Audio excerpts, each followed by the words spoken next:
In this video, we will demonstrate how an IoT device may be compromised by physically connecting to the device using communication protocols other than a wired or wireless network connection.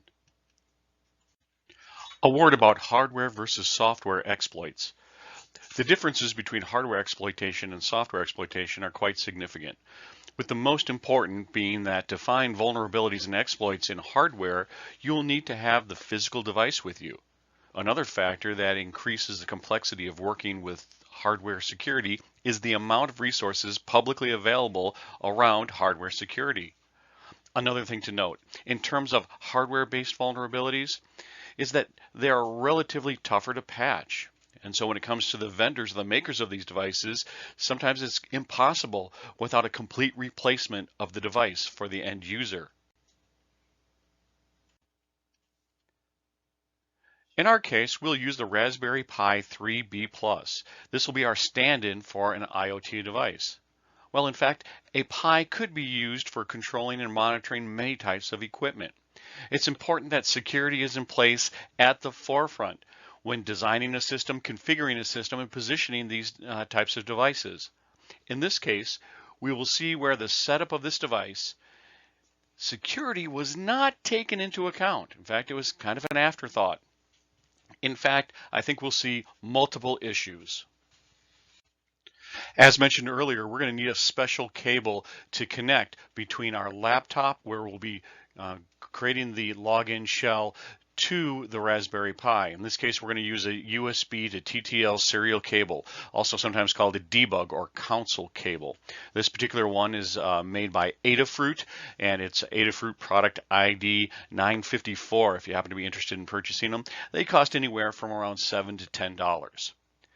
So we're going to use a variant of the RS-232 serial communication standard. And this standard has been around since the 1960s, used to communicate between various types of equipment. And again, you may have other existing serial cables, but please note that the use of this special cable is being done because we are connecting to the Raspberry Pi. The Raspberry Pi uses 3.3 volts for serial pins, whereas the actual RS-232 specification uses voltages up to 13 volts. So using a more standard RS-232 type cable may provide too high a voltage and may damage your equipment. When it comes to performing the task of actually doing the hardware hack, a repeatable process, a methodology is always a good idea to follow. One such methodology may be something like this. First, we gather the information. We do our reconnaissance. We do some research. We inspect the device, both externally and opening up the device and looking at it internally. We identify the communication interfaces. And then from there, it may be just a matter of acquiring data using the hardware communication techniques, taking it to the next level by performing some software exploitation using the hardware exploitation method, or maybe even setting up a backdoor for accessing the device later. The first step in device hacking methodology was to gather information, as much information as possible about the target that we are working with. Now, this may sound simple, but in the cases of embedded devices or IoT devices, it may be a bit more complicated than you think. The information about the target device is usually limited, at least from a very high level view, given the fact that in order to gain a relevant amount of information about the device, we most likely are going to need physical access to the device itself. Information such as what is the embedded device based on, what is hardware platform, or the operating system it runs. Are there any external peripherals that the device supports? And what kind of chipsets is the device using? Details about the storage and memory being used, or any other relevant technical information about the device. So where can we get some of this information? Well, we can get it from the vendor website. We can use the FCC database, and we have a link listed here. And remember, Google is your friend. You can actually perform searches. You can also do the physical inspection of both the internal and external components. The next step would be start working with the device itself. And here, the goal would be to look at the device from an attacker's perspective and identify as much information as possible using visual inspection, both again, external and internal. Externally, we look at what ports are there? Are there any labels? How is the device powered? We open up the device, crack the case, and look internally. Look at the printed circuit board, also known as a PCB. In this step, we'll be identifying all the various chipsets present in the device, looking them up, looking at data sheets, understanding what each particular component does, along with noting down the various information that we can find from its data sheets. When it comes to identifying communication interfaces, it could be pretty evident. It could be standing out right there in front of you. Other cases, it might be something that's a little tougher to identify. They may scatter the pins across the board, or you may have to actually hook directly into the legs of a given chipset.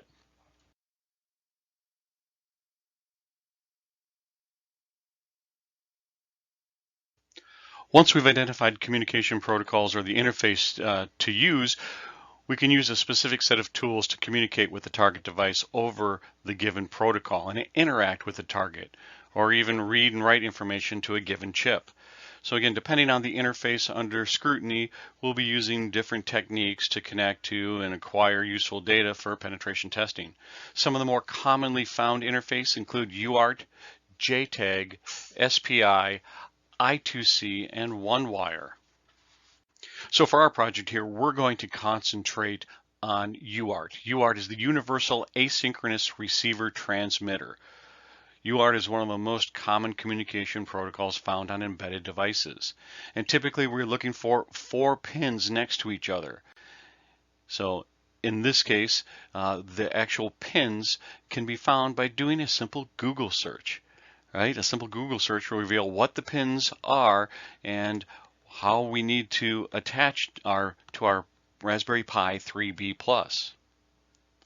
And again, the 4 pins, 3 of which we're going to use, are going to correspond to transmit, receive, and ground. And oftentimes there's also a voltage. We will not be using that during our project. So again, identifying those pins on the general purpose I/O pins, GPIO pins on the Raspberry Pi, we can see that pin 6 would be a ground. Pin 8 is going to be the transmit, and pin 10 is going to be receive. We could also use a multimeter to check the voltage on the transmit pin.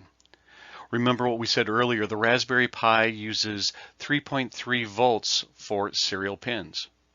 So what we would do in this case, we turn the multimeter to DC volts and connect one probe to pin 8 on the Raspberry Pi and another to a ground pin on the Raspberry Pi. Now there are multiple grounds on the Raspberry Pi, so we can use any one that's available. And then turn on the Raspberry Pi, and while that's going, since this Raspberry Pi operating system that's embedded here is set up to allow a login shell, you'll see that the voltage on the transmit pin will spike up to approximately 3.3 volts. So here you can see it's 3.27. And then when it stops transmitting, you'll see that drop down. And when it starts transmitting again, it drops back up. Next, we need to connect the Raspberry Pi to our computer with the debug console cable. We're essentially going to create a TTY connection to the Raspberry Pi using this USB to serial cable. With the Pi off, we connect the wires to the Pi. Those wires, we're going to take the black wire and connect it to pin number 6, the ground. The white wire, we're going to connect that to pin number 8, that's the transmit. And the green wire, we're going to connect that to pin 10, that's the receive. Now the red is for voltage, and in our application here, it's going to go unused. The TTY subsystem controls the communication between the UART devices and the programs using those devices. So the TTY subsystem, that's responsible for controlling the physical flow of data on an asynchronous line. That includes the transmission speed, the character size, the line availability. And believe it or not, TTY, that's just short for teletype. Yeah, that's how long this technology has been around. Once we have this cable connected, we're going to want to check to see what serial port is identified by the Windows PC or the laptop. So here I can launch Device Manager and take a look at ports, and here it says the prolific USB to serial COM port, in my case, is COM port 8. So I'm going to need that information for when I set up PuTTY to do that actual communication to the Raspberry Pi device, so I set up the initialization string correctly.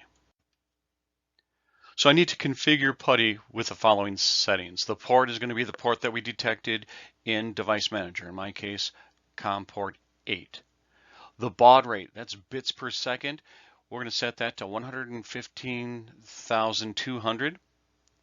We're going to use data bits at 8, stop bits at 1, and there'll be no parity or flow control. So launching my PuTTY window and going to the configuration, I'm going to make the settings for COM port 8 or serial port 8, set the baud rating at 115,200, 8 data bits, 1 stop bit, and no parity, no flow control. And again, I did this by selecting serial and then on the advanced menu choosing serial to get to the additional settings. So at this point, I can restart the Raspberry Pi, and shortly after I see activity on the Raspberry Pi, I will see my PuTTY window come alive with information as that system boots up. And there's a lot of good, useful information in there. So information about the version of the Linux kernel, what processor I'm using. And in this case, it actually defaults to a login shell where I can actually log in.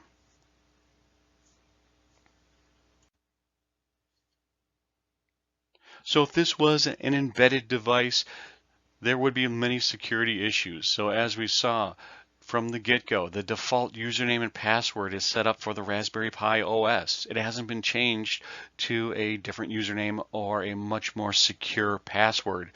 That's a huge issue. So using stronger non-default passwords. We could also disable the shell from the serial interface so that we would not have the login shell at all. And then there's the physical security aspect of it. A hardened case, putting the device, if possible, behind a locked door to keep people from actually getting their hands on it. So those are just some of the ways that we could better secure this device. As mentioned earlier, we could use the raspi-config in the Raspberry Pi operating system to actually disable the login shell. That would prevent users from using this serial interface from getting into an actual login prompt where they could then potentially hack the device, get in, change themselves to the root user, and use this as basically a platform for whatever nefarious schemes they may have. Let's actually see live output from our connecting our USB to serial cable, our debug console cable, into a Raspberry Pi to obtain a shell. So the first thing, I've got my Raspberry Pi wired up here. I have plugged into the general purpose I/O pins. Into pin number 6 I have a ground. The white cable here is going into pin 8, that is for the transmit, and then the green cable is going in to pin 10, that is for the receive. Those are the UART pins that allows us this serial communication. I've loaded up Device Manager, and it shows here that I'm connected to port 8. So the next thing I need to do is load my software to actually make the terminal connection. I'm going to use PuTTY. PuTTY is a free software. That's a free download that you can use. And it defaults to SSH, but I'm going to do a serial connection. So I'm going to select serial. And then I'm going to go ahead and change this to serial port 8 or COM 8. And the speed is going to be 115,200. And I'm going to need to change one of the advanced settings, so I'm going to come over here and select serial, and I'm going to turn off flow control. And I'm going to go ahead and connect. So now I have my PuTTY connection. Now nothing interesting is happening. My Raspberry Pi is currently turned off. I'm going to go ahead and turn it on. You will see an activity light flash, and it's starting to boot up. And as it boots up here, you'll see, and there we have, output come to our console. So we've successfully made a serial connection. We are connecting to this. We're viewing the serial output onto the console. We're not doing this with a wired or wireless connection.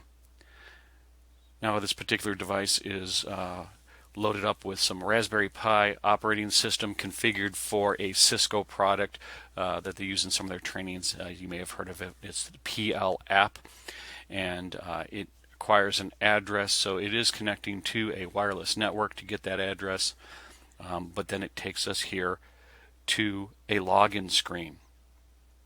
I mentioned that we've got a couple security issues. One of the issues is obviously they're running this serial login shell, and that is something that could potentially be exploited, as we've done. We've connected to it by having physical access to the device, and so that should probably be shut down. But here's another problem.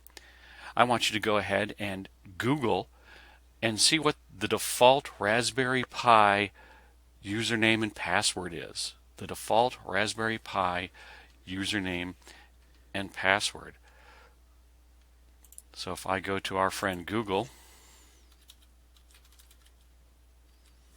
the default Raspberry Pi. So here, first line. According to raspberrypi.org, the default Raspberry Pi login details are as follows. The default username is Pi, and the default password is Raspberry. All right. So it's asking us for our login, so let's go ahead and type in Pi. And for the password, we're going to type in all lowercase Raspberry. And there you have it. We are logged in. We're out here at an embedded Linux prompt. In fact, I can type in who am I, and it says that I'm logged in as the user Pi. I could even switch. Now I'm the root user. And now I have full access to this Raspberry Pi over a serial-based connection. Right? I can go ahead and I can see what processes are running. Right? I just did the ps-ef command here to see what processes. And I can see this, and it's so much more just than on the firmware. When we dumped the firmware in other labs, we saw the firmware just kind of laying static, and we could explore the file system, which was pretty cool. But here we actually see it live running, and we could put our own process up here. We could delete processes, change processes. So it is pretty neat what we're able to do. Now we talked about, hey, we should secure this, right? So one way that we can go about securing this is, because this is the Raspberry Pi OS, is to do raspi-config, right? And we can change the interface options. So we'll change the interface options for the serial port, and we can disable it. Would you like the login shell to be accessible over serial? We could change that to no. Would you like the serial port hardware to be enabled? We could say, again, no. So now they have both been disabled. So I'm going to go over here and choose Finish. And let's go ahead and reboot now. And so we'll let this reboot. And I'm anticipating when it comes back up, we should get no output from the serial interface. So again, security needs to be thought of for all parts of your system. So you can see it is rebooting. We're getting activity here on the activity light on the Raspberry Pi, yet we're getting no new output to our terminal. So we have in fact disabled that login shell and the output to the serial interface for this Raspberry Pi. All right, I hope this demonstration was helpful. I hope you learned something. Again, this is for educational purposes only.